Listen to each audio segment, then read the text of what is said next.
Hello mga ka-Lashroom! For today's video ay gagawa tayo ng wet lash doll eye set. Ito nga yung pangalawang beses niya na magpapagawa dito sa atin. Alam na alam kong babalik siya kasi nung first time niya magpagawa dito sa atin ay tuwang-tuwang siya. So pagbalik niya ngayon ay mag-eyelash removal pa tayo galing dun sa first na pagawa niya dito sa atin. Tingnan nyo, ang dami pa. Hindi pa daw dapat siya magpapalashes kaso baka daw ay manganak na ako.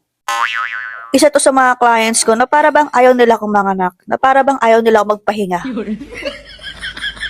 Kaya binili ko si client na, o sige ma'am, dito na lang ang mga anak sa shop and kinabukasan, magtatrabaho na ako. Tapos tawa lang siya ng tawa. Sa lahat na na-encounter ko ng mga kliyente, ito ata yung pinaka-mabungis-ngis. Yung tipong titignan mo lang siya, ngingiti siya agad. Ganun kalakas ang trip niya. Char, simula nga nung naging lash artist ako, iba-iba yung na-encounter kong personality ng tao. May mga palangiti, may mga susungit, may mga yung tipong parang ayaw magsalita, may mga palakwento, may mga nagre-relapse, mga ganon.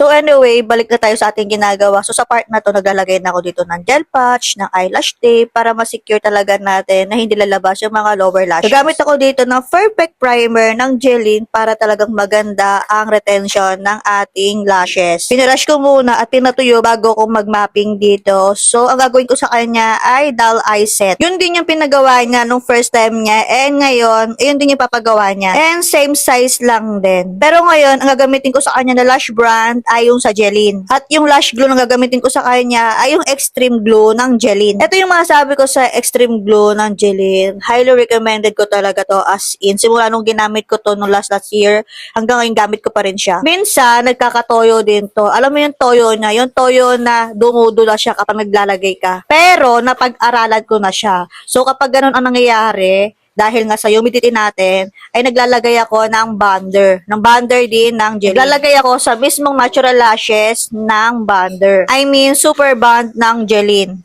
At ayun, nagiging okay siya. As in, okay na okay. As a lash artist, dapat kung ano yung ginagamit natin na lash glue, aralin natin ng maigi. Hindi yung nagkaroon ka lang ng back job na isang perasong kliyente, nagkaroon ka lang ng ganito, sasabihin mo na, ang pangit naman ng glue na to. Sasabihin mo, hindi maganda yung lash glue na yan. Kasi diba, tayo yung lash artist, tayo yung tao, tayo yung may utak. So, dapat tayo ang mag-aaral sa isang product. Hindi yung magkaroon ka lang ng back job ng isang kliyente, sabihin mo na agad na, ang pangit ng glue. Meron ako mga student na ginamit nila yung lash glue na nire-recommend ko, and unang una, nagkakaroon sila ng back job, pero inaral nila yung drying time. Kung gaano kabilis yung drying time, dapat ganun ka din kabilis maglagay. So, ayun, ang ending, naging tugma sa kanila at tumagal yung retention sa kanilang mga kliyente. Kasi kung ikaw ay beginner pa lang at mabagal ka pang maglagay, dun muna tayo sa lash glue na pang beginners. Kung baga, step by step tayo, kapag baguhat pa lang, dun muna tayo sa mga pang beginners, and kapag mabilis na tayo maglagay, doon na tayo sa mga lash glue na pang professional. Hello mga ka-Lashroom! Para sa ating masisipag na followers, mamimigay tayo ng lash kit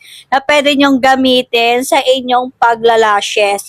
So ayun, lahat po ay pwedeng sumali. Yes po, lahat po ay pwedeng sumali. Kahit po yung mga nanalo na before ay pwede pa rin manalo kung talagang deserve talaga nila, diba? So ayun, good luck sa next na mananalo ng ating lash kit giveaway. So yun lang. Thank you for watching. Bye!